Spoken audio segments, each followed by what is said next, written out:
Hello, everybody. I'm now recording. Okay, let me see. I'll take the mute off. Hello. So this is going to be our last video for the quarter, scheduled for September 13th, okay, 9/13/21.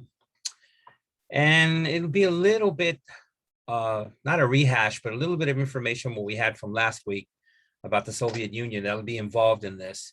So for two reasons, I'm going to try to end this a little short for you. It's a gift to you. It's the end of the quarter. You've been working hard, and then I've already given you some information about the Soviet Union. So I don't want to rehash it. So without further ado, let me move on to the material. And like I said, I'll try to get you out of here early. All right, because you've been good students. So let me go to material. And then let me get myself out of the way here.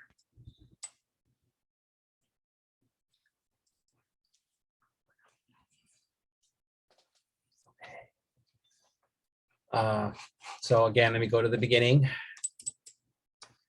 All right, so again, World Civilizations 2. Let me move the bar down here. So again, it's our last week, and hopefully you will enjoy this material. Okay, all right. The Cold War. Okay, so this does not mean that it was fought in Alaska. Okay, it has nothing to do with that. Sometimes people don't explain to you the Cold War.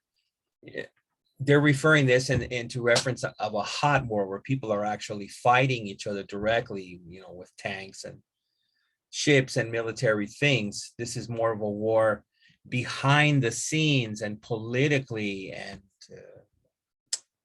not seen by a lot of people. So that's why they call it a Cold War, not your typical one country invades another and then there's a lot of bloodshed, right?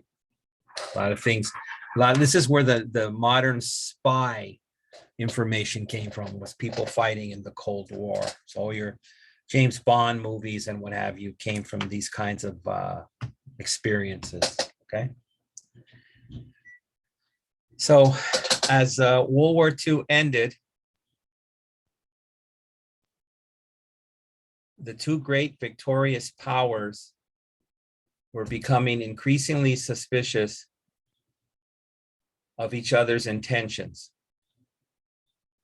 Leadership in the Western world was passing to the United States from Britain and France for the indefinite future. So indefinite means as far as anyone can tell or see. In the East, Stalin's Union of Soviet Socialist Republics, USSR, was the engine of a drive to make the world over according to Marx, and that's Karl Marx. The two superpowers would have to find a way to settle their differences peaceably or plunge the world into an atomic conflict that would leave both in smoking ruins. So nobody wanted a big nuclear war that would kill most of the world's population. For the 2 decades after 1945, the question of atomic war overshadowed everything else in world affairs and dictated the terms of all international settlements. So what they're saying there is that was such a big worry, such an important thing, that it influenced every kind of international decision. People want to support the US, people want to support the Soviet Union. Is one country going to send a bomb to the other, and that would destroy countries around it supporting it? So really, probably the most important thing, the worry of that time. The so-called Cold War became the stage on which the other vast drama of post-war diplomacy was played. The ending forcible or peaceable, of the colonial system in the non-Western world. The links between the two struggles were many. In those same decades, 1945 to 1965, Europe staged a remarkable recovery from both the material and spiritual damages of war.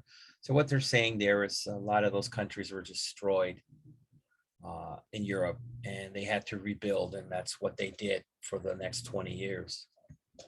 Although many had almost written off Europe as a loss, the nations in the non-communist two-thirds of Europe were exceeding pre-war levels of production as early as 1950.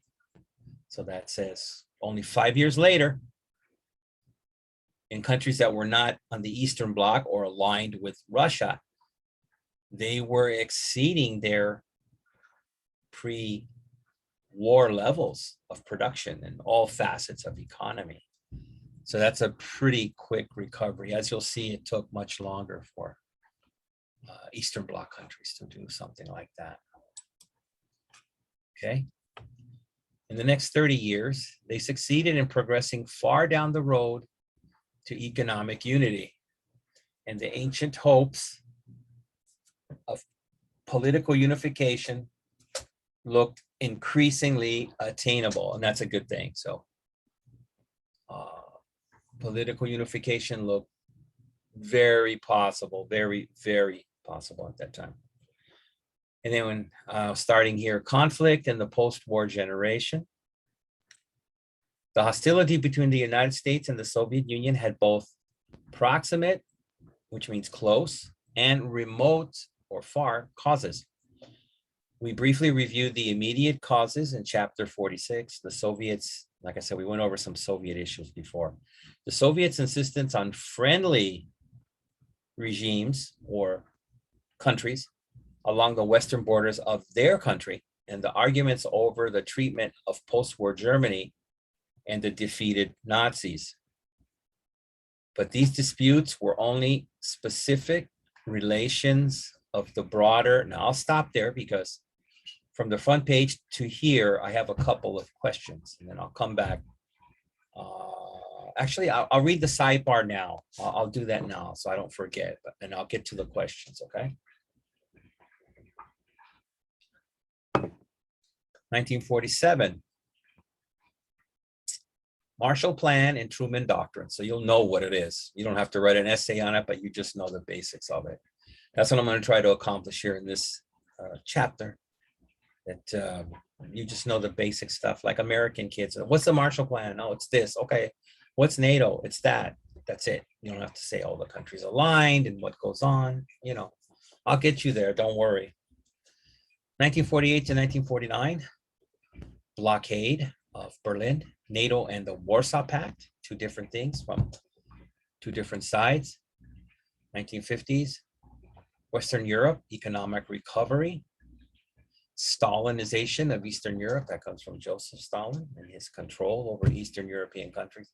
Because remember here, it says friendly regimes. So if it was not going to be given to him, it's better for him to take over those countries and control them. And now they are friendly to him. He always wanted to protect his border. I guess he was afraid since Nazi Germany invaded in World War II, right?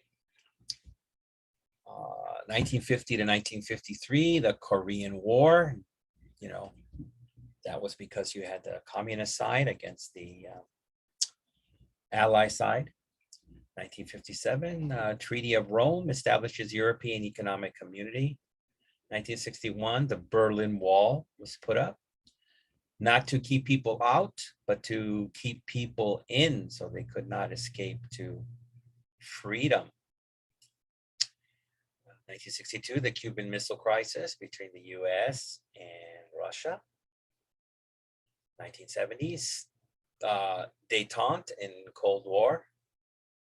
1979, Soviet invasion of Afghanistan. Now here we're in the United States and we've left Afghanistan. So this is some prior information. So let me go to those questions. I've now read the sidebar. Whiteboard.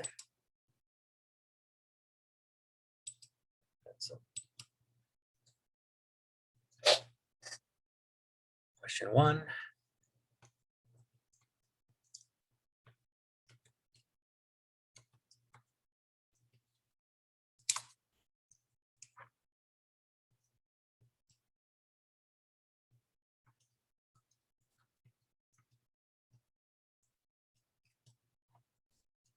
Okay, let me try to make this a onesie.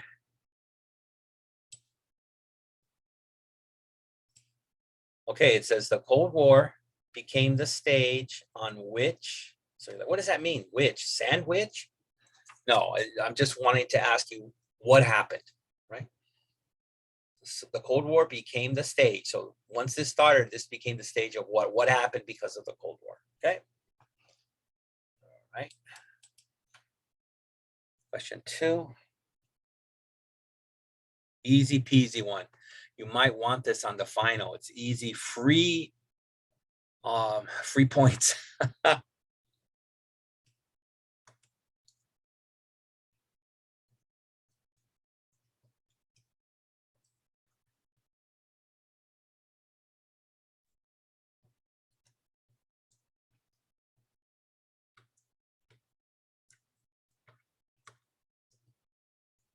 Okay, I should be able to stretch this one too. Come on, stretchy poo. All right, there we go. So which 2 countries fought the Cold War? Was it Mexico and Greece? Was it Korea and Brazil? You know, we're only going to be studying 2 countries basically in this chapter. So let me give you a few to answer that.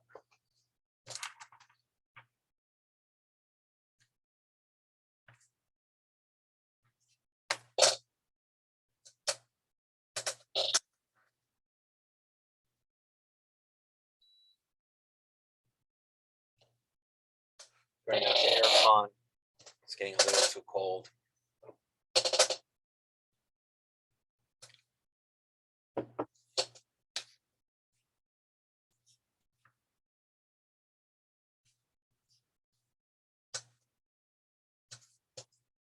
Okay, I hope everybody's excited about we're finishing this quarter. Then hopefully you'll take my very interesting class coming up for the fall. I won't say what it is yet. I'll keep it a secret. I mean, who knows? You might know, but I think it should be a fun class. A lot of interesting, different stuff every quarter. Okay, so let me go for the eraser. All right. Repeating, the Cold War became the stage on which what happened? 2, which 2 countries fought the Cold War? Was it Argentina and Greece? Which countries fought? Okay, we go to the new share. Back to the material. This is where we ended. I read down here, and then I did the sidebar. Oops, I jumped ahead too much. Okay, have some good pictures here too. Make sure my material's up to snuff here. All right. So more remote causes. The friction between 2 militarily powerful states, each of which had a tradition of strong nationalism and was convinced that its politics and social organization were based on an exclusive truth. I don't know if that's truth with this writer here. I mean, the countries believe strongly in their truths, but exclusive sounds a little too much, right? A little too much. But I don't know, writers tend to write that way now, because if that was true, I mean, I'm sure, like, for example, the United States recognizes other countries that are successful with happy populations, like, let's say, Japan, right? It's different than the United States, so it can't be that the United States just has to practice an exclusive way, right? The Eastern side, I'm not too sure about that, Anyway, the Russian communists, who were at all times the directing force within the Soviet Union, believed that in Stalin's version of Marxism, they had found the ultimate answers to the problem of making humans happy on Earth. The Americans thought their forebears, or the people that came before them, had produced, and they themselves had maintained, a political and economic system that reflected the justified aspirations of all right-thinking people everywhere. Again, you're kind of stretching the truth there. The war against fascism had briefly brought these two nations into the same political bed. Now that the war was won, their latent ideological antagonism toward each other must inevitably make itself apparent or seen or understood. See the long government box on the Iron Curtain, which we'll get into. Okay. Okay, so we have a picture here. This is the Nuremberg Trial. This is a trial, as you can see, 1946, a year after World War II was declared over in 1945, where Nazi, mostly generals, were held in court to see if they were people who committed war crimes. And many of these were found guilty and they were hung. So shortly after the German surrender, the Allies put several leading Nazis on trial for crimes against humanity. The months-long trial was presided over by judges from Russia, the United States, Britain, and France.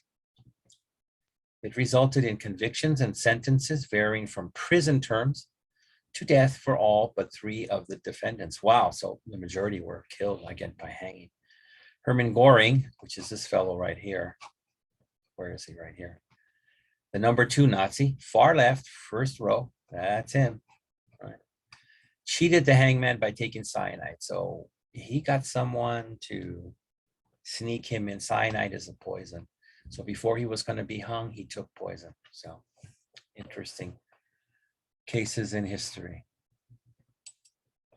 All right. So now we'll get into the division of Europe. Both superpowers realized that control of Germany meant control of most of Europe. It's a center point. The focus of conflict soon shifted from the elections and governments of the Eastern European countries, which were clearly within the Russian zone of dominion, to defeated Germany. Germany was originally divided into 3 and then 4 occupation zones: Russian, American, British, and French. Already in 1946, arguments over industrial reparations from Germany had broken out. The Russians confiscated or took everything movable in their zone, shipping it back to the badly wounded USSR. While the Americans, British, and French soon decided that stripping Germany of its industrial capacity would only bring on political and social chaos, which is when everything goes crazy, and possibly a communist revolution, right?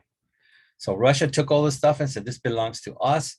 And the Western allies said, let's leave it here with the Germans in our zones, and then hopefully they can build themselves up. So you make your decision on decisions like that, okay?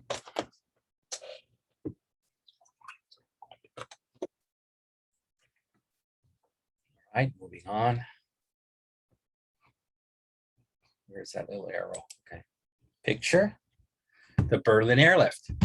After Stalin blocked all surface routes into West Berlin, the Allies responded by starting an airlift of supplies from their occupation zones in Western Germany into the isolated city. Beginning in 1948, the airlift continued for 11 months until the Soviets allowed overland access again, tactically admitting defeat. So what this means is that, again, I guess Stalin's strategy was that I'm not going to let the West bring food and aid to Western Germany, and then they'll go into chaos, and then we can easily infiltrate, and they will become communists, and then we can kick the West out of this area. Doesn't matter if people starve and die in the meantime, there'll be enough people that we can, make it a satellite of Russia. So the United States and the West responded by dropping in food and supplies in the air to the people, right? And then eventually, 11 months later, the Soviets allowed, okay, you can come in on the roads now. Sorry, we blocked them, right? So there you go, Berlin airlift, right? To counter the menace of Soviet expansion and to speed up the still slow recovery in the summer of 1947, U.S. Secretary of State, General George Marshall, put forth the Marshall Plan for reconstruction of the European economy. It proved to be one of the most successful foreign policy initiatives ever taken. So you see that one of the most successful, okay? And was largely responsible for the beginning of the European recovery. Help thy neighbor, even if they live far away. The Truman Doctrine, here's another one. Just know the basics of these. The Truman Doctrine was also announced in 1947. Named for the then president, it committed the United States to defend governments throughout the world when they were threatened by communist-inspired subversion or, spying.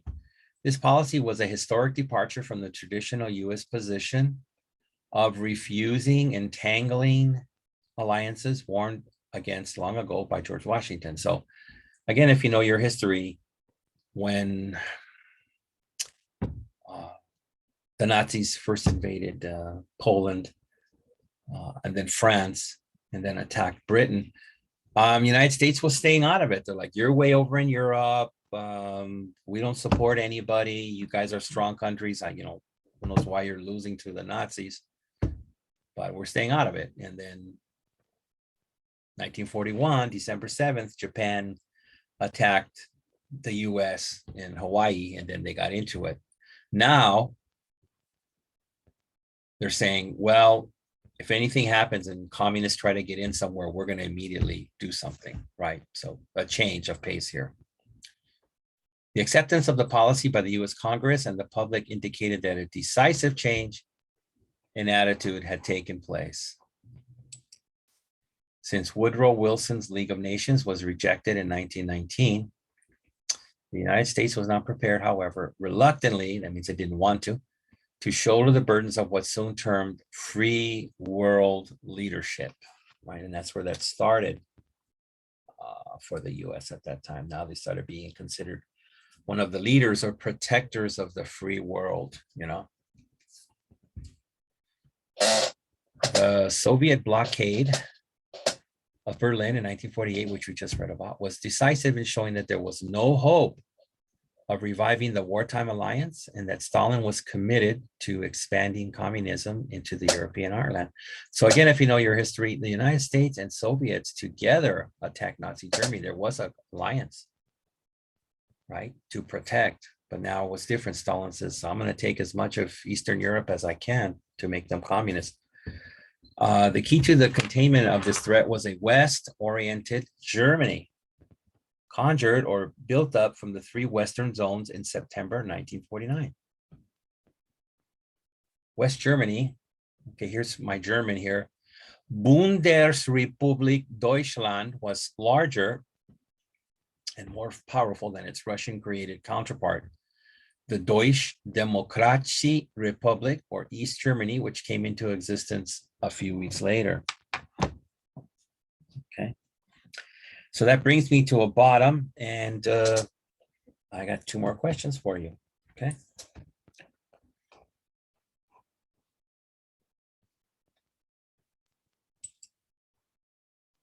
Whiteboard.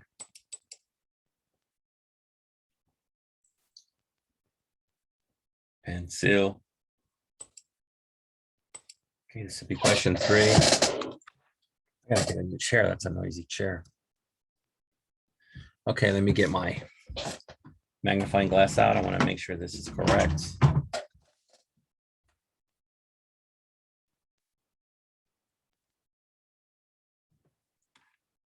Okay.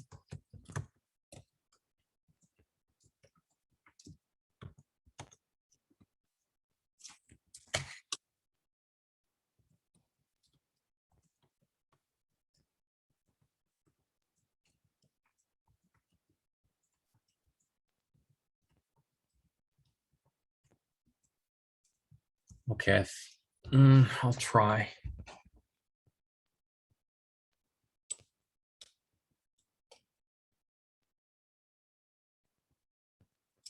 Yay, onesie. So what was the Marshall Plan and what did it accomplish? Yes, sir. That's the ticket. Question 4.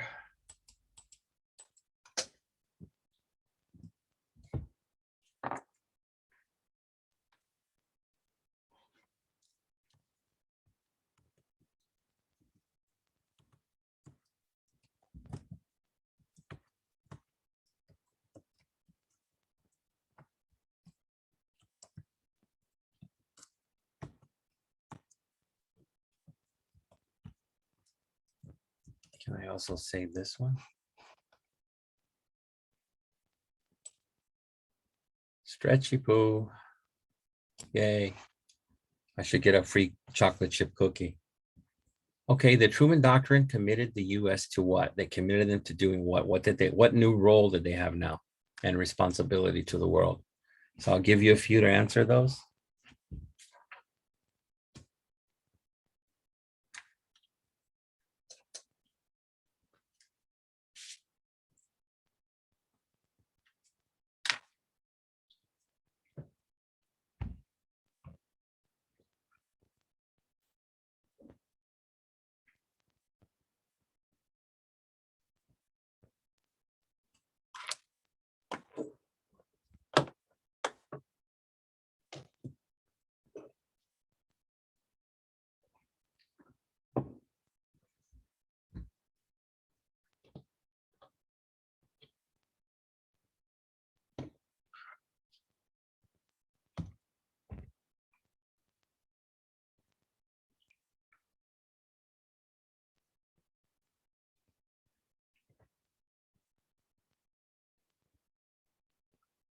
Okay, you guys doing okay? You're getting that stuff?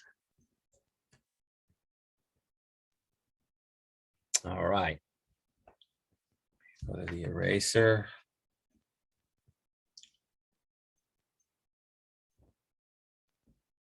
All right. Repeating, what was the Marshall Plan and what did it accomplish? So I don't want any of my funny guys. The Marshall Plan, I think it gave free marshmallows to everyone in Western Germany. Don't be silly now. Okay. 4, the Truman Doctrine, named after President Truman. Committed the US to what? So they made a promise now to do what and have a new role doing what. Okay. All right. New share. Back to the material. So again, we ended with a few weeks later. Moving on, the Iron Curtain. And who made that term, the Iron Curtain?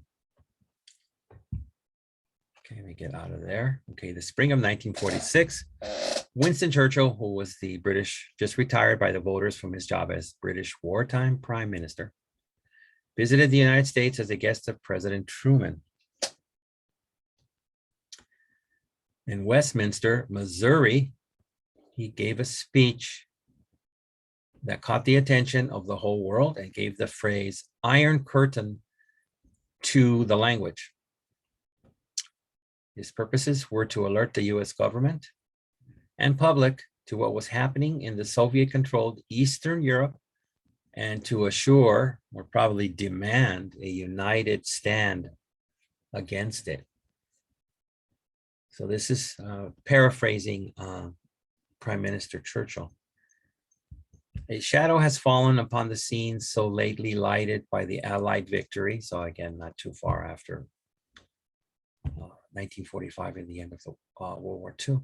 Nobody knows what Soviet Russia and its Communist International Organization intends to do in the immediate future, or what are the limits, if any, to their expansionist and proselytizing tendencies. Proselytizing is a verb that's usually used with religious people, like if a priest goes out on the corner and starts, speaking loudly about the Bible, they call that proselytizing. So the Soviet Union was doing a lot of proselytizing about communism being the answer to the world's problems.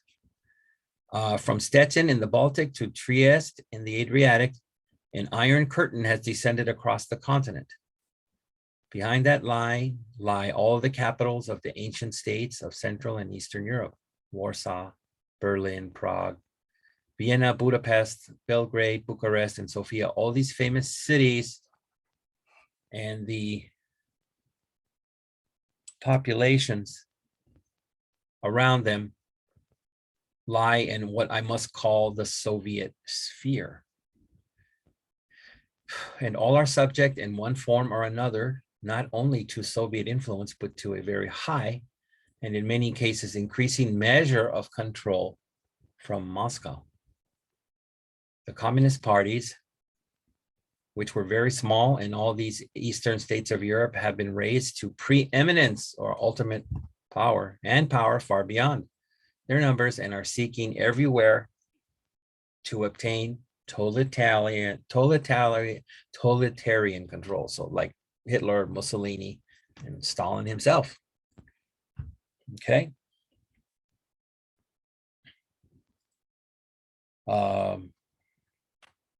So let me make sure here. Yeah, I do not believe that Soviet Russia desires war. What they desire are the fruits of war and the indefinite expansion of their power and doctrines.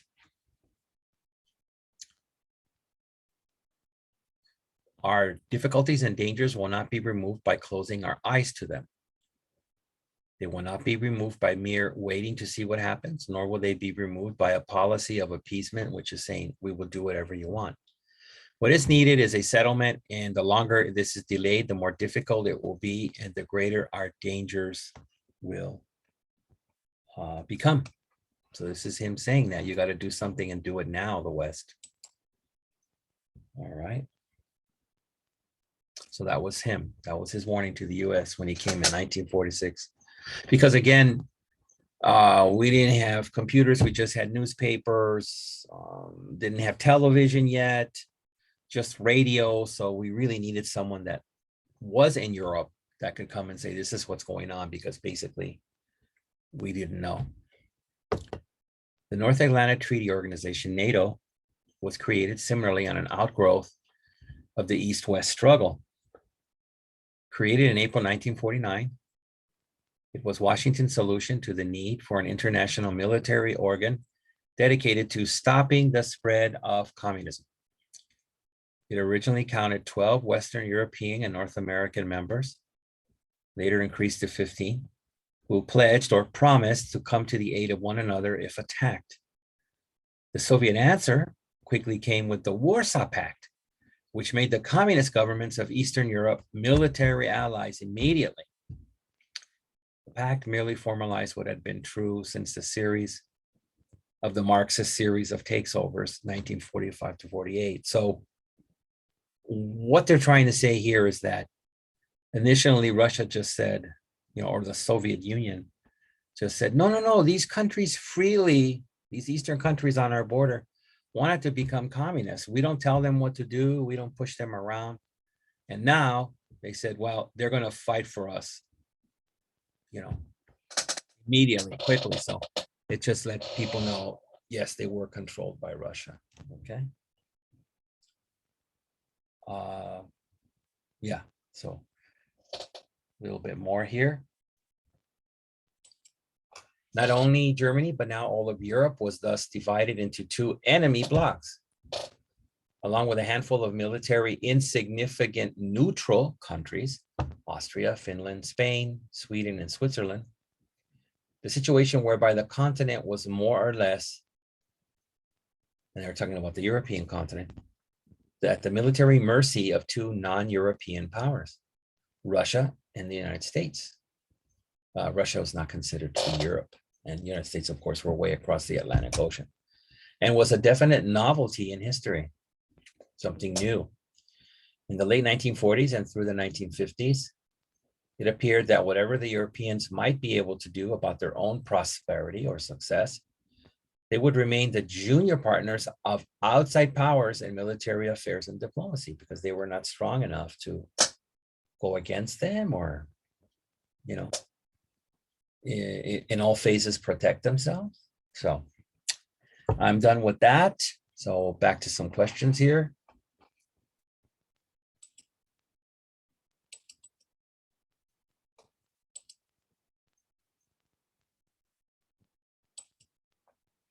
So, question 5.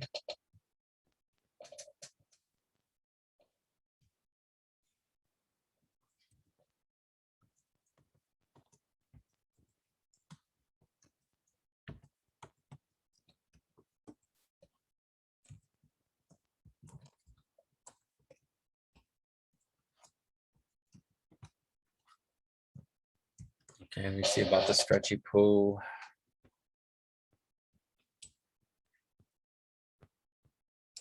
Okay, NATO was Washington's, meaning the Washington government, the United States government from Washington.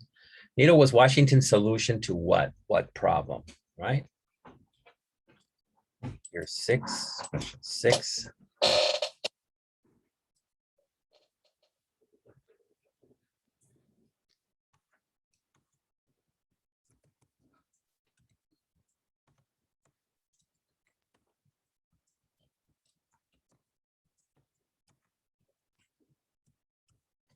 Okay, that should be easy peasy to stretch.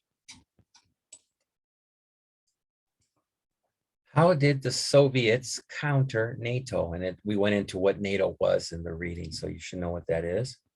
So let me give you a few to answer these two.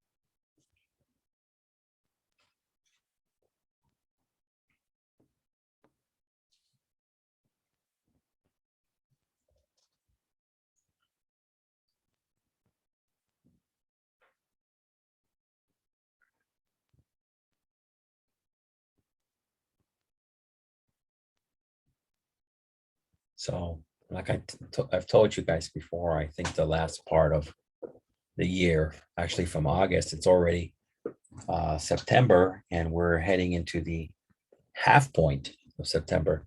I've always felt that from August through December, that's the fastest part of the year. The summer goes along too slow in LA because it's so hot. And in the first part of the year, you're half asleep for the first few months, thinking you're still in last year. But for the U.S., from August through December, we just started college football, then professional football. Every week it gives the men something to look at, and then we start having our end of summer, and then our holidays and Halloween, and 3 weeks later it's Turkey Day, and then a month later it's Christmas, and it's New Year, and bang, it's over. So it's going to be a fast time, folks. All right. So back to the eraser. Repeating 5, NATO was Washington's solution to what problem? 6, how did the Soviets counter NATO? Okay, there we go. New share.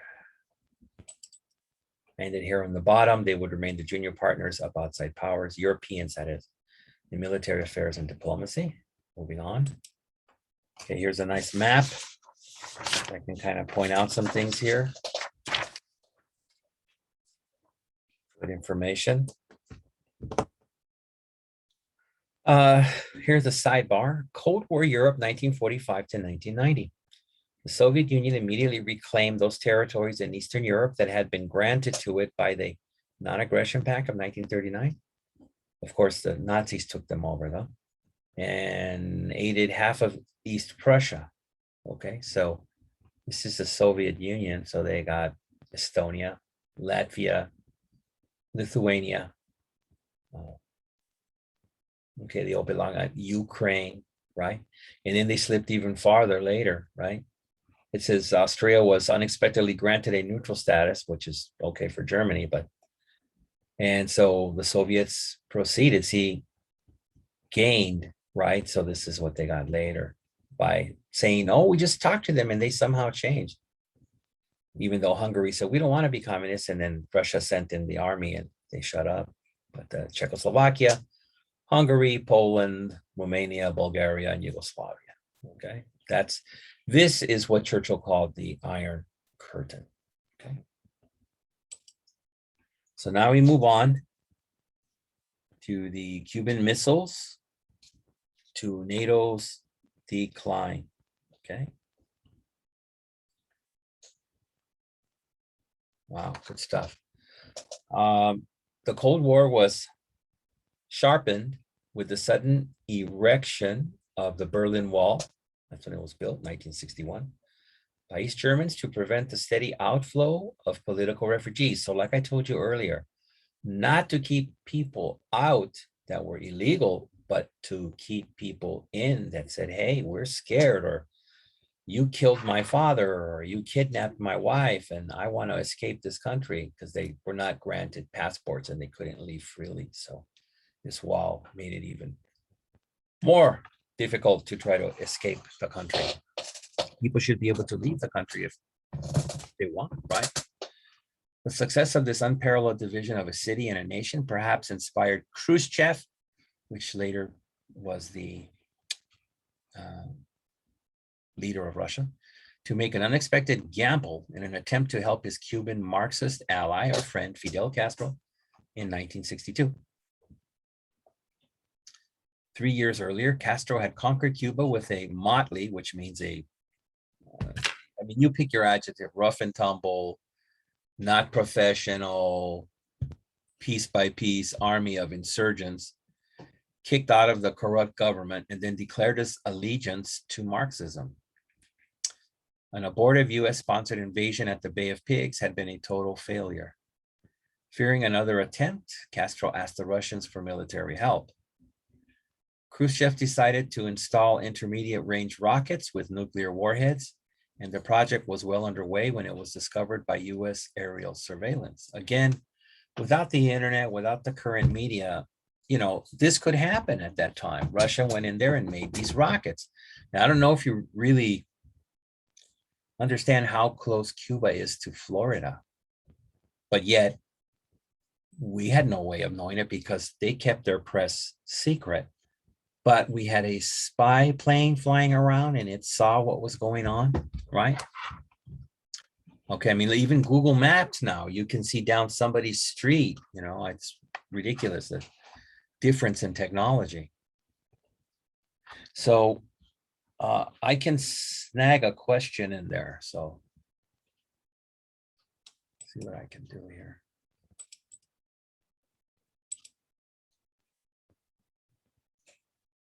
Right, this is 7.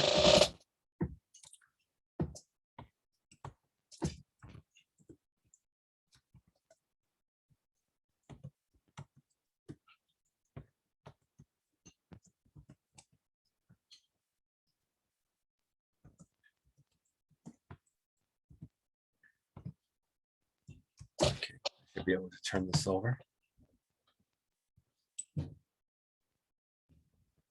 What did the Cold War sharpen in 1961? So this is fresh in your memory. You should be able to answer this pretty quickly. Go ahead.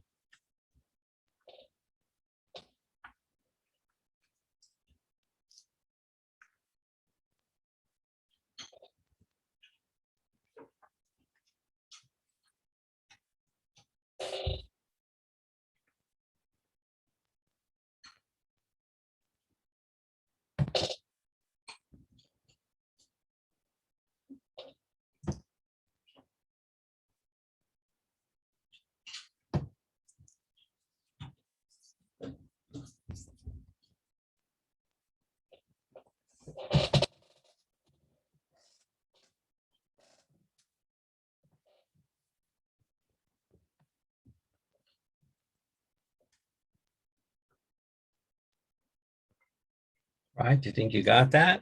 Okay. Eraser. What did the Cold War sharpen? Don't say it sharpened a steak knife at Sizzler and they were able to cut the pot roast. That's not what I'm looking for, folks. Okay. Right. Share back to the material. Okay, let's proceed. There's a picture. Budapest, which is Hungary, 1956. To quell or stop a Hungarian bid or attempt for greater freedom, the Soviet Union answered with overwhelming force.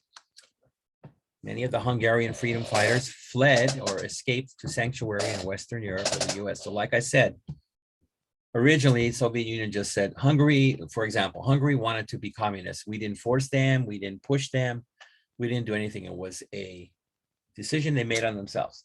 And then when Hungary said, you know, we don't want to be communist and, you know, we should have the freedom according to Russia, that we can change the government, Russia or the Soviet Union sent in the military and killed folks and said, shut up. And you are communists are going to stay communist. So the truth came out.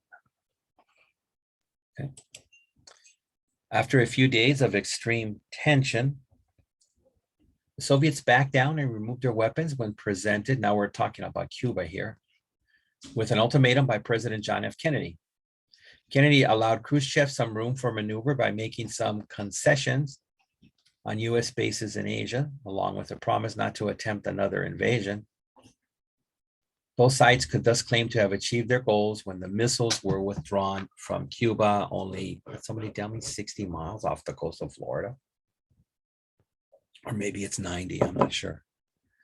The world fright, and the world was afraid, because the United States, for example, I was told they would practice in schools to tell the kids to, okay, we're being bombed by the Soviet Union from Cuba, and get under hide under your desks and cover your head and do these kinds of things. That's how scared the world was, especially the US. The world fright over the Cuban Missile Crisis stimulated the nuclear powers to make more serious efforts, meaning Russia and the United States, to reduce the level of hostility or aggression towards each other and possible fighting. In 1963, they signed the nuclear test ban, limiting the testing of atomic weapons in the atmosphere. Under the new leadership of Willy Brandt, the West German government, after years of resistance, moved to recognize the post-war borders to its east and thus establish better relations with its communist neighbors and with the Soviet Union. This German Ostpolitik, Eastern policy, was a key point in reducing tensions in Europe. Okay.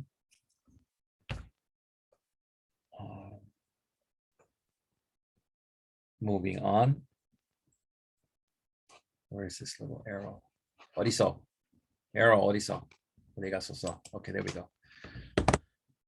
By the mid-1960s, the Cold War was less confrontational, which is great, which means they didn't go directly back and forth at each other. The ideology of communist revolution had become a minor part of the Soviets' baggage in international affairs, meaning what people worried about in its international affairs.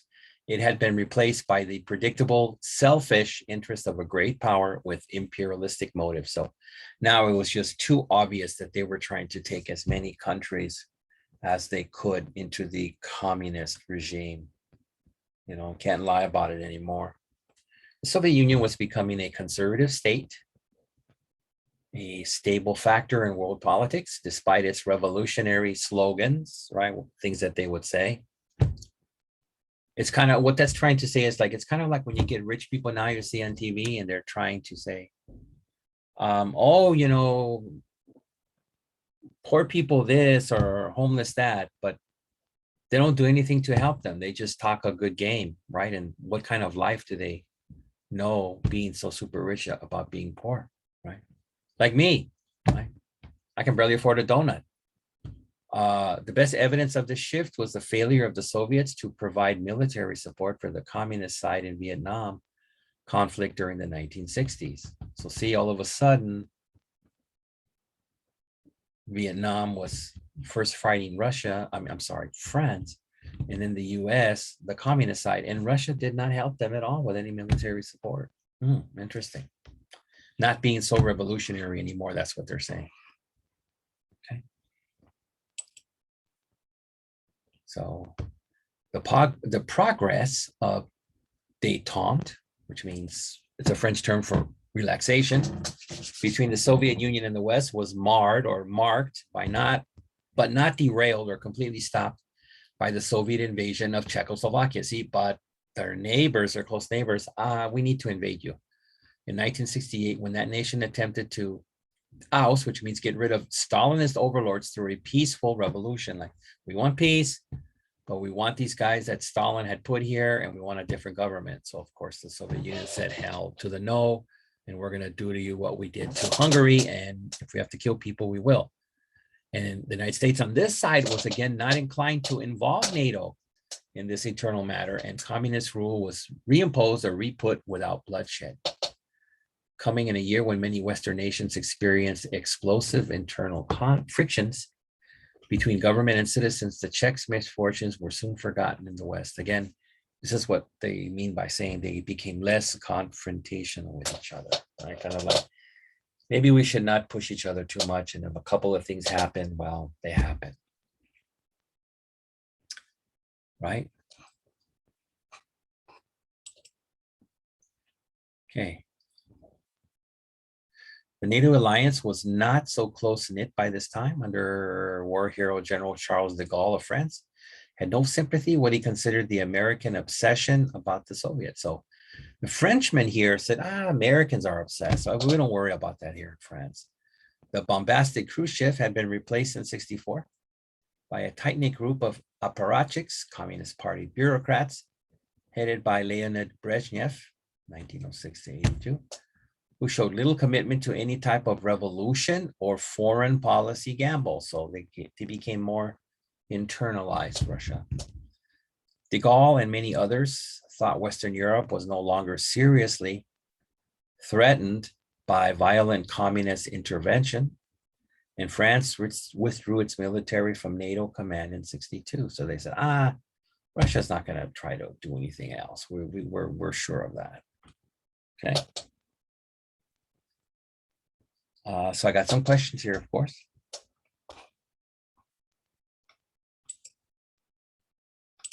My board. And so question 8.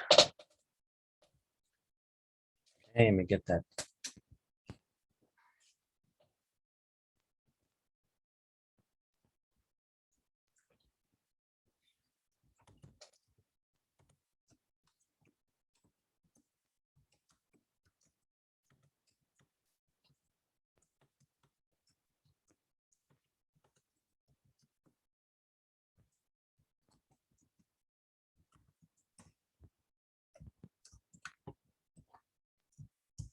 Okay, can I possibly make this a 1?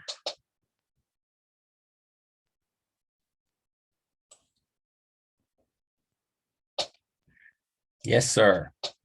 The fear of the Cuban Missile Crisis caused the which ban? Question 8. Let's go to 9.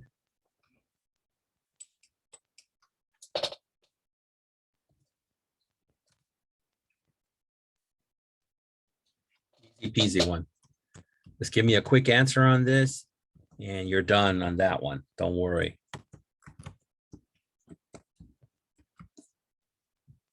What is, or I'll put in the past. Make it easier. Follow along the material. What was détente? Okay. What was détente?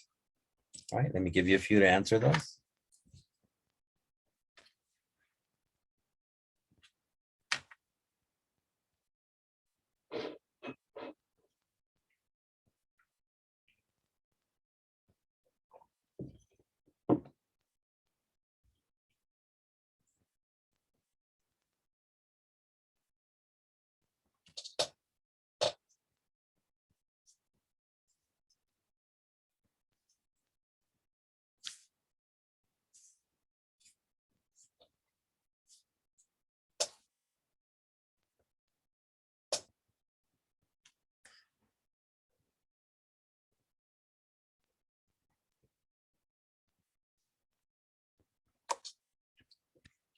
It's getting warm again. I have to turn the aircon on.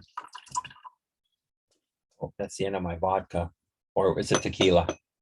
Or is it soju? I can't tell anymore after 10 bottles. Right. No, it's just green tea. Okay, let me get the eraser. Repeating the fear of the Cuban Missile Crisis all over the world caused which ban? And this ban was something to protect, the people of the world.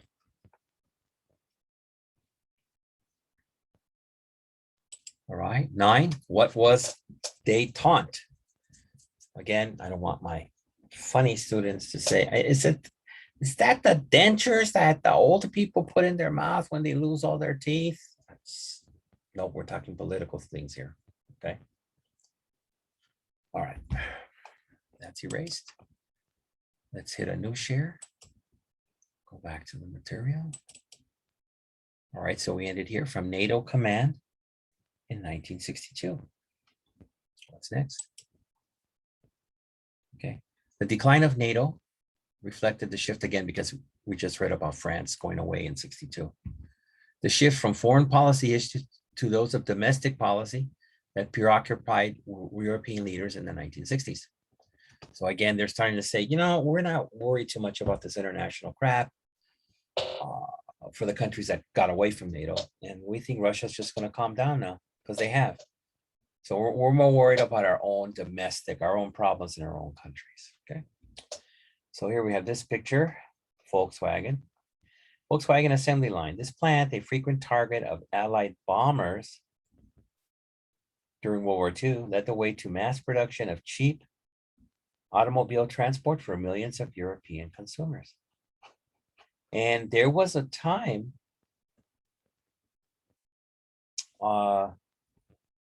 when, for example, the United States only used American cars. They didn't have foreign cars like the craziness we see now. I think one of the first cars was, if I look at my history correctly, it was Japanese. It was a Mazda. And then later, they started expecting other Japanese cars, and then some German cars came in. Obviously, we didn't get any Russian cars. And then I guess in the 80s, we started getting some Korean cars, right? So took time. All right, student discontent with the outmoded educational and cultural institutions carried over from the pre-war era, protests of every type. See, these are what were more worrisome to countries, their own domestic problems. Like what we're having now, people are saying, we don't like the educational system and we don't like the cultural institutions of the United States, right? And there's a lot of protests, right? You can protest for like transgenderism, right? And the youth revolt, which is mostly revolts and protests are usually done by young people. Soon erupted or exploded against the policies and politics of governments and other forms of traditional authority. These protests, often violent, like now, reached a peak in 1968, when European dissatisfaction with NATO, support of the US war in Vietnam, and with the continuing arms race, arms not being human arms, but guns, between the East and the West, reached tidal wave proportions. Not only was a defense against a fading Marxism becoming superfluous, or a high level word nobody uses anymore, it means kind of like not important anymore, but to European minds, there were far more urgent and profitable areas for the governments to pursue. And if you see here, if I press again to continue, it goes black, right? So that means we have finished with our reading. Like I promised you, good students, I'm trying to get you out of here early, right? Trying to get you out of here early. Now, do I have a last bothersome question here? Or do I not? Okay, guess what? I'm going to stop you at 9 questions. How kind I am. Is there going to be any donations to me? You know, I could ask for millions, but like I said, I'll just take donuts. How's that? Or maybe a Big Mac. Okie dokie. So we finished the reading, as you can see. I have no further questions. We stopped at 9. Again, this is our last week. I better be kind to thy good students. So let me hit the stop share. And again, reminding you to look at my trusty calendar. This is the last class for this quarter, scheduled for September the 13th. Okay. So everybody take care and good luck on your final when that comes. Okay. Thank you.